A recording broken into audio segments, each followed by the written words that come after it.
பெஞ்சல் புயல் கரையை தொட்டு சுமார் 3.25 மணி நேரம் ஆகிறது. கிட்டத்தட்ட 4 மணி நேரத்தை நெருங்கி வருகிறது. தற்போது இதன் கண்பகுதியும் கரையை தொட்டுள்ள நிலையில் பல்வேறு பகுதிகளில் சூறைக்காற்று வீசி வருகிறது. இதற்கு முன்பு வரை மணிக்கு 7 கிலோமீட்டர் என்ற வேகத்தில் இந்த புயலானது நகர்ந்து வந்திருந்த நிலையில் காற்றும் அதிகபட்சமாக 90 கிலோமீட்டர் வேகம் வரை பல்வேறு பகுதிகளில், முக்கியமாக இந்த வட கடலோர பகுதிகளில் வீசக்கூடும் என்ற கணிப்பும் வெளியாகி இருந்தது. அதன்படி பாண்டிச்சேரி, மரக்காணம் உள்ளிட்ட பல்வேறு பகுதிகளில் பலத்த சூறைக்காற்று வீசி வருகிறது. தொடர்ந்து இது பற்றிய விவரங்களை செய்தியாளர் ராஜேஷிடம் கேட்கலாம். ராஜேஷ், பல்வேறு இடங்களில் மழை நின்று தற்போது சூறைக்காற்று தான் வீசி வருகிறது, அதனை பார்க்கிறோம். இப்ப புயல் முழுவதுமாக கரையை கடந்த பிறகு மழை ஏதாவது இருக்குமா? அது பற்றிய விவரங்கள் ஏதாவது சொல்லப்பட்டிருக்கா வானிலை ஆய்வு மையம் தரப்பிலிருந்து? வணக்கம். தற்போது ஒரு சில இடங்களில் லேசான மழை பெய்கின்றது. பெரும்பாலான இடங்களில் மழை முழுமையாக ஓய்ந்து விட்டது. இந்த புயல் கரையை கடந்த பிறகும் கூட நாளை மாலை வரை ஒரு சில இடங்களில் மழை இருக்கும் என்று குறிப்பிடுகிறார்கள். எந்தெந்த இடங்களில் இருக்கும் என்பதை விரிவாக வானிலை ஆய்வு மையத்திலிருந்து அறிவிப்போம் என்றும் குறிப்பிட்டிருக்கிறார்கள். இதற்கு முன்பு கடந்த காலங்களில் பல்வேறு ஆண்டுகளில் ஏற்பட்ட அந்த புயல், கடந்த ஆண்டு, அதற்கு முன்பு அதே போல தானே புயல், இது போன்ற பல புயல்களுக்கு அந்த வரலாறை எடுத்து நாம் பார்க்கும்போது புயல் ஓய்ந்த பிறகும், இந்த புயல் கரையை கடந்த பிறகும் அடுத்த 24 மணி நேரத்திற்கு சில இடங்களில் கனமழை பெய்யும், சில இடங்களில் லேசான மழை பெய்யும். முற்றுமாக மழை நின்றுவிடும் என்பது கிடையாது. எனவே சென்னை உள்ளிட்ட இடங்களில் நாளைய தினமும் மழை பெய்வதற்கான வாய்ப்பு இருக்கின்றது. இருந்தாலும் அதிகாரப்பூர்வ அறிவிப்பு என்பதை வானிலை ஆய்வு மையம் நமக்கு தெரிவிக்கும்.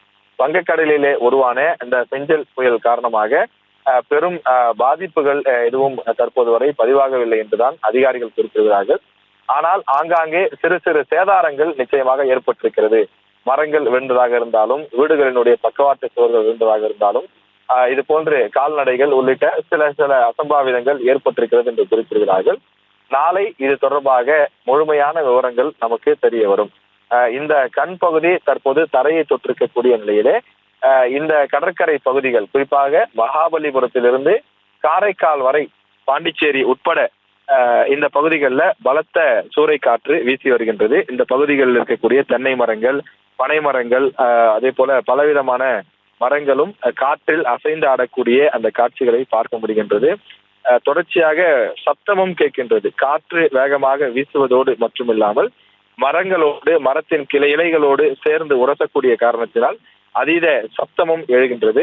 பெரும்பாலான இடங்களில் மின்சாரமும் பொதுவாக இது போன்ற புயல் காலங்களில் மின்சாரங்கள் துண்டிக்கப்படுவது வழக்கம். எனவே அந்த அடிப்படையிலே பாதுகாப்பு நலன் கருதி இந்த மின் இணைப்பு துண்டிக்கப்பட்டிருக்கின்றது.